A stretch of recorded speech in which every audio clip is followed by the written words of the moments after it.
I shouldn't have been running with those scissors. I realise that now. Yes, I did cut it, yeah. I had fainted. I'm sorry, I had a passed out. Well, I thought... No, I mean, I seriously... Wood. I thought I might pass out. Yeah. I found it harder than my wife. I really did. It's... No, shut your face. I found it harder mentally, not physically. Yeah. Although I had the odd twinge. Oh, did you? But mentally, the worry of it, you know, I was thinking, oh, what if something goes wrong? Exactly. You know, oh, it was... And then all the other stuff that comes out as well. Yes, we're not going to talk about that. No, I've tried to put that out of my mind. No, Miriam, stop our dettes with a bit of garlic. Not the baby.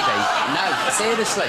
Honestly. That's the gospel truth. I had a little She'd probably ring me up now and say, you're a liar, but I read it somewhere. The midwife said, do you want to have a little feel of it? And I didn't like to offend her, so I said, all right, if you want, love, yes. And I wouldn't recommend it.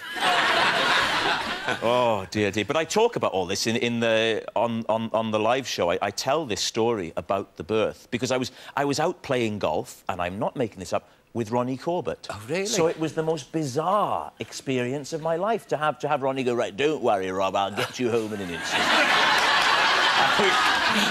we get into the buggy and he's tearing across the golf course at breakneck speed. Seriously, it's like Starsky and Hutch. And we go... Nothing phases Ronnie Corbett. No, nothing at all. Nothing. He's been there, seen it, done it. He was right, off you go. And then he phoned the next day, any news? And I said, well, yes, there is, actually. We've got a baby. Oh, yeah. Good for you. He's a lovely bloke, though, Ronnie Corbett. I bet the baby was bigger than him, was it? he did offer if there were any clothes he could lend us. Yeah. Now, is this DVD? Is this the current live show? Yeah, I'm still doing that, yes. So if you're coming to see me, I've got about 10 dates left. Yes, don't buy it yet, because you will have seen it already. But should we have a clip? Let's have a little look, Bert, please, if you would, leave it alone and put the tape in. Thank you. My dancing is frozen in 1981 with my love of Shakin' Stevens. So I dance like this.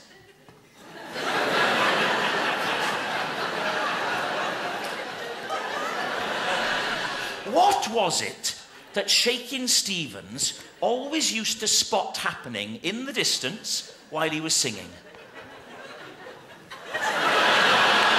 Yeah. No, I know. I think there's an element of that, but, you know... Yeah. We're just talking here that there was a survey done. I don't know who does these surveys, because nobody's asked me. And it says, the Welsh are unfriendly and rude. Hang on, don't shoot the messenger! I was just saying to Rob, I used to work in a club in Cardiff every other Friday for 13 years. I loved it, and I used to love Swansea as well. Well, we shot Gavin and Stacey in Cardiff and in Barry. So we were... Hiya! so we would spend a couple of months every year in Cardiff, and everybody loved it. You know, all the cast, like Alison Steadman and all the different people that would come to Cardiff had a ball. Fabulous you know? place. I don't know where they get that from. I think it's that they see the Welsh as an easy target, really, and think, oh, let's have a bit of... Yeah, some people say that, you know, that Wales is the last place that it's OK to be sort of racist about, you know, and to be... I mean, I don't know. I mean, I think everything is... you know, up for grabs, everything is fair game. But I think it's, you know, it's a wonderfully... We're very emotional. Yeah. You know, like the Irish, the same thing. It's a Celtic thing, isn't it? We're very, very emotional, dramatic people. You know, as Uncle Bryn is. Yeah. The thing about Bryn, you know, in Gavin and Stacey, you know, in the first series where they're having the engagement party, and Stacey says, look, we're having a party in Essex. And he goes, a party? In London? With people I've never met? Have you ever heard such nonsense? It becomes this big dramatic event for him, you know. Why is Bryn never married? This has been a worry for me. I wonder. Do you think he's just never met the right woman? I don't know. I mean, I want to know what happened on the camping holiday. Well, the fishing trip. I get asked every day what happened on the fishing trip. And it's never going to be revealed. Well, who knows? Yeah. We've got this new series coming out, but I don't know. They haven't told me. I don't think they know, actually. I think it's one of those things that's great in a comedy or a drama, to have it sort of hanging there all the time, but you never really...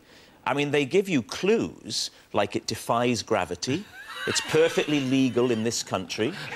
There was a scene where I was drinking soup, and that reminded somebody of it.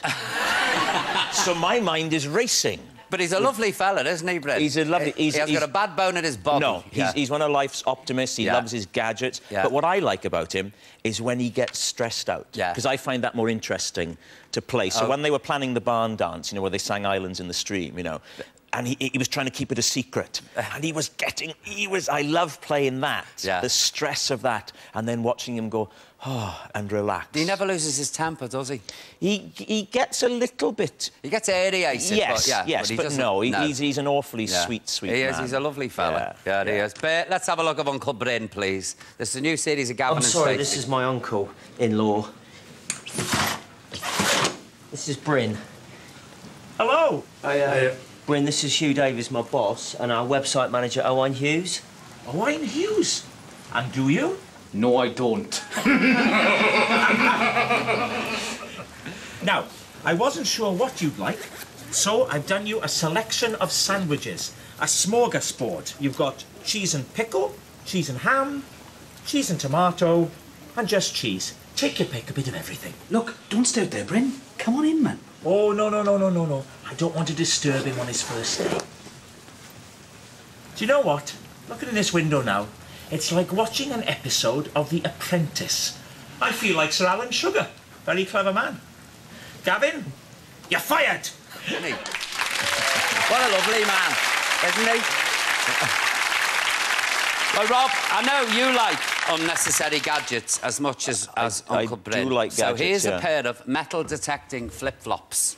Seriously? I'm serious. Switch those two buttons on. Put them near anything metal. Bear, come over here. He's got a plate in his head. No, honestly, have a go over my watch, see if it works. No. Oh, yes.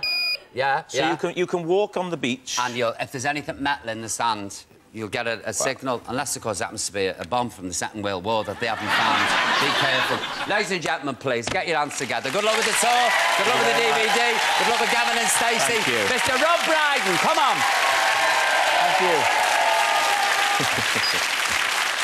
And we're having no Welsh knocking on this show, and that's flat. I'm very fond of them.